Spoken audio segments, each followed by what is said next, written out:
Among Africa's many untapped resources, the air cargo subsector does present huge opportunities. According to the International Air Transport Association, African Airlines freight ton kilometers declined by 1.7% in February compared to February 2015. It also revealed that the largest economies in the region, Nigeria and South Africa, have suffered from the commodity slump over the past 18 months. Here in Nigeria, many industry players believe it's time to shift from import dependence to an industry driven by high levels of export through the air borders, with the aim to generate more foreign earnings for the country. That's our area of interest this week. Thank you so much for joining us on the program, Aviation This Week on Channels Television. I'm Bukola Joe Oketumbi.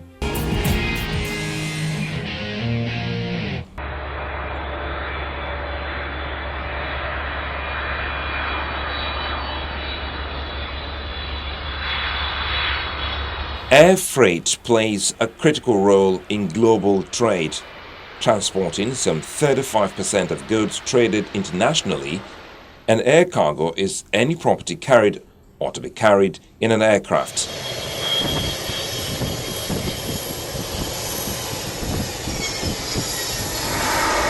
Air cargo comprises air freight, air express, and air mail.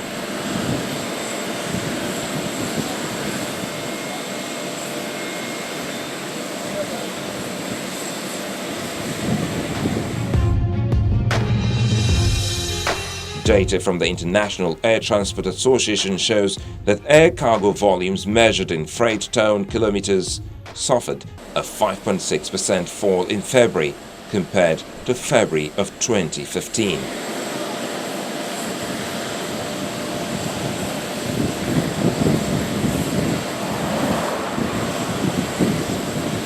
Comparing January and February 2016 performance to January and February 2014 reveals 6.3% volume in growth. This is equal to a 3.1% annualized growth trend. But the airline global body insists the air freight business remains a difficult one.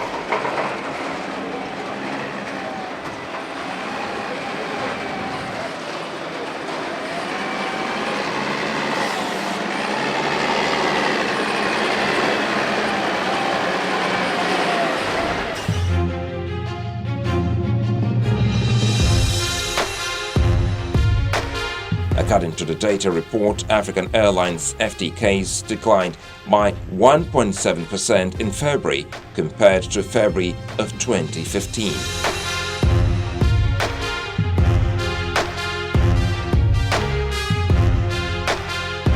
It also revealed that the largest economies in the region, Nigeria and South Africa, have suffered from the commodity slump over the past 18 months.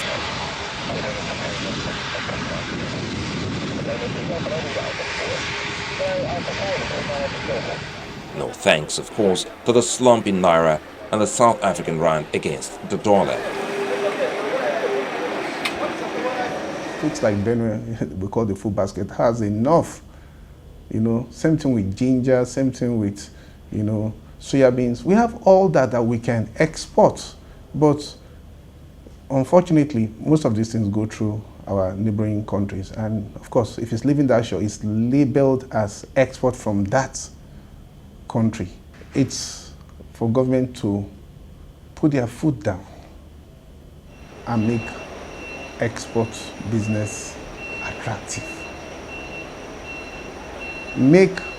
Yes, we know it's important to make sure that whatever we're taking out is properly, documented, is properly screened. We all know that, but like what we see in other countries, other climes, you understand, it's one stop. It should be a one-stop shop. If you're going to be checking stuff, yes, there's like a checklist. You check and, whatever you want to check, and put an end to that. But when you have so many agencies having to look at same thing, then it's a problem.